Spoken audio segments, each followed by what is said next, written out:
আসসালামু আলাইকুম friends, welcome back. আলহামদুলিল্লাহ, স্ক্রিনে দেখতে পারতেছেন মিলি রেসিং পিজনের বেবি। নিয়মিত আপনারা যারা আমাদের ভিডিওগুলো দেখেন নিশ্চয়ই অবগত আছেন যে আমাদের লফটে কিন্তু বর্তমান কোনো মিলি কবুতর নাই। এরপরও মিলি বাচ্চা আসছে আলহামদুলিল্লাহ। এর মা হচ্ছে রেড চেকার, বাবা হচ্ছে মাক্সি ব্ল্যাক চেকার। সেখান থেকে আমরা মিলি কবুতর পেয়েছি, শুক্রিয়া আদায় করতেছি আল্লাহ তালার আলহামদুলিল্লাহ। মোট 4 পেয়ার রেসিং পিজনের বেবি নিচ্ছেন লন্ডন প্রবাসী আমার এক ভাইয়া। তিনার বাসা হচ্ছে হবিগঞ্জে। আমরা ইনশাল্লাহ পাঠিয়ে দেবো ঈদের আগেই যদি সম্ভব হয়, যদি না হয় সেক্ষেত্রে ঈদের হয়তো বা 5-7 দিন পরে আমরা ইনশাল্লাহ পাঠাবো বাচ্চাগুলা। সো সবাই দোয়া করবেন যাতে করে বাচ্চাগুলো সুস্থ থাকে, সুন্দর থাকে।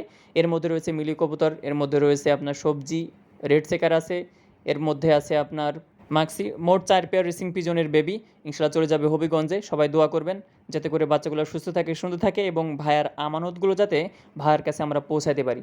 সো আজকে এই পর্যন্ত আপডেট ভিডিও ছিল, জানানোর জন্য মতো ভিডিওটা করছিলাম। সবাই সুস্থ থাকবেন, ভালো থাকবেন। আজকে এ পর্যন্ত। আসসালামু আলাইকুম ওয়া রাহমাতুল্লাহ।